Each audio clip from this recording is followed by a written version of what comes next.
Hey, good morning, guys. So we're gonna try to do this in one take, no script. So told you guys to pay attention, follow along. It's gonna be fun.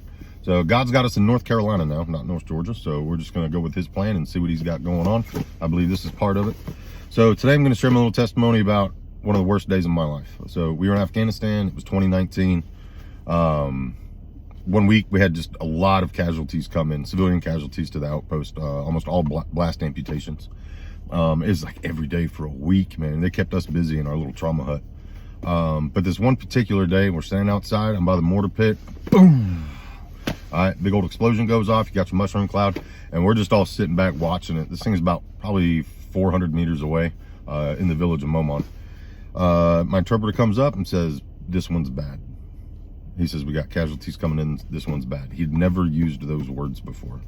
And we've had A&A soldiers come in that died on the way. So for him to say this one's bad, like we knew something was up. So we start spinning up, me and Ricky, a good buddy of mine, from our weapons squad. We jump in the truck, we haul ass down to our little gravel road to the end of the road at the gate to get in the outpost. And when we get there, there's this white, like 1980s Mazda, and it is packed down like a clown car. You got adults in the back on the floorboards on their knees. You got adults in the front seat, doubled up and tripled up. And then strewn across the back seat were just bodies of children. Everybody's screaming, everybody's crying. I mean, blood everywhere. So me and Ricky, we immediately start jumping in. We start pulling kids out of the car. First one I pulled out was a 2-year-old boy named Zach. He was a right leg amputee all the way up to the hip. Never shed a tear. Complete shock and just in complete dismay of where he was at. Next was a girl named Ozzy. She was about 10 years old. She ended up being a triple amputee. Left arm, both legs, severe laceration to her abdomen. And got another one was, I think, her other older sister. She was really messed up. She had some amputations from the face from shrapnel. And then the oldest daughter is actually the one that tied all the tourniquets, and she was walking wounded. She was about 13. She saved all of their lives because she knew what she used her own clothes as tourniquets. I mean, she knew what she was doing. So we get them up to the trauma hut. Mortar pit spins up. They start sending out fucking fire where we know the guys are at, over in Spingar Valley, I believe is where they were coming from. And so we start working, and you know, I'm helping work on this 2-year-old, the right leg amputee, and it literally just broke my heart just to see him there naked, missing part of him. You don't know personal until you've seen somebody's meat. That's the only way I can describe it. All right. The amputations, they don't look like they do on TV. There's nothing sexy about it. There's nothing glorious about it. It's disgusting. It's horrible. All right. It is. Nothing's clean. Everything's jagged. Everything's covered in rocks and dirt and blood. The meat is very pink. It looks like hamburger meat. That is so extremely personal to see somebody that way. The one that really messed me up, and this one has stuck with me for a very, very long time, was Ozzy, the little girl. So one thing that I can remember, and I'll always remember, I mean, the image is just burned into my face. I think about it at night. I think about when certain songs come on. And I just think about it out of the blue because I'm genuinely worried about her. She was so beautiful. You know, at 10 years old, still covered in blood, still covered in dirt and dust, tears and screaming. She was one of those women that are girls that are just naturally beautiful. She'll never have to wear makeup in her life, you know, and to see somebody that young, that beautiful, in that situation for no reason other than she was born in the wrong country at the wrong time. She was an innocent bystander of a war she did not choose. And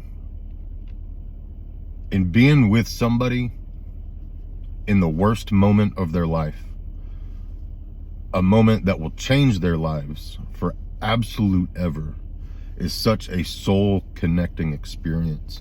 I had a daughter the same age at the time. So the whole time we're in that trauma hut,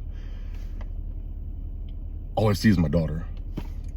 And that was the emotions that I had on the inside. That was my sense of urgency. That was my sense of dedication to what we were doing. I felt like I was working on my own daughter, or I was watching my own kids. And that changed something inside of me forever.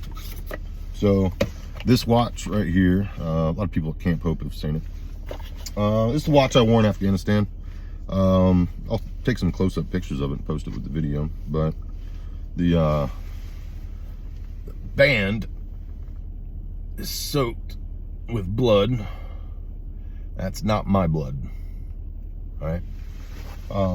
It's about 4 or 5 kids on that. I think maybe 1 adult. And I've worn it. I did wear it. I never took it off when I got home because I felt like it was such a deep respect if I did. So I carried it on my wrist everywhere I went for 6 years. And I thought about it. I looked at it every day as kind of a remembrance, because that changed the way I thought. It changed the way I view the world. It changed the way that I see people. We're all human. We are all made up of ground frickin' meat. That's what we are at our core. That and our souls. But as much as it was a remembrance piece, it played a lot into my trauma, because I self-medicated, and alcohol's a depressant. So it only worked for about 20 minutes, and then I'd get worse every single time. And then I would just spiral, reliving the entire day, moment by moment, second by second. And it took me a long time just to remember faces and names. When you go through something traumatic like that, man, your brain just gets so focused in on the moment because of the adrenaline, like nothing gets organized where it's supposed to go. None of the emotions, no nothing. And you forget a lot of things other than the extremely important. I mean, it's very a black and white event at that point. So it takes a long time, that prolonged exposure therapy, to really sit back, go back, relive the moment so you can experience the moment, put those emotions in the right place. But you gotta be sober to do it. That comes first. So that was my story. Yeah, guys. So that's where a lot of my PTSD comes from, but that's just one of many instances. The day that I left the outpost, I was last man out off that outpost, me, platoon sergeant, PL. And there were 5 kids that we used to watch up in the saddle. Guys that are Blackfish, you know what the saddle is. All those kids that we watched all year long that people wanted to take pop shots at, not everybody. We had a bad toxic leadership that was encouraging that. But yeah, all those kids that we used to watch, they're gone. All right. Day I left, I was at the where we usually post up the snipers, and then over by BP1, and I'm doing a left seat, right seat with their new squad leaders. And as I'm explaining the saddle to them, I'm explaining to them the pattern of life. Boom, boom, right on their side of the saddle. Like, I was in complete shock. And then all I could do was grab my bag and get on a bird in like 20 minutes because it was my time to leave. Those are the kids we watched all year long. Generally, it was 3 boys, probably 9 to 12 years old. Maybe the oldest was 13. And then 2 girls, probably about 8 and 4. And again, this little 4-year-old was just so pretty, so cute. She always came out in her little dress every single day while they were herding sheep, herding goats, cattle. And she would use her dress as a basket, picking up cow shit, right? Because they used it to cook. That's what she's doing at 4 years old, guys. 4 years old. She's out shepherding sheep, shepherding goats and cattle, using her dress as a basket to pick up cow shit so they can use it as fertilizer. Right? Welcome to the rest of the world, guys. Well, not the rest of the world, but a lot of the world. And I didn't have any time to mourn that. Yeah. Yeah, it was just a real big kick in the nuts. I have an affinity for women and children, as I believe all men do. And I strive for justice, good over evil. And that changed my heart that day. And it took a long time to get over it. Years and years and years and years. But now that same passion is still there, that same drive, that same conviction, but the emotions are settled now. The emotions are where they're supposed to be. And I can cope with them. I can handle them when I need to. They're never going to go away, ever.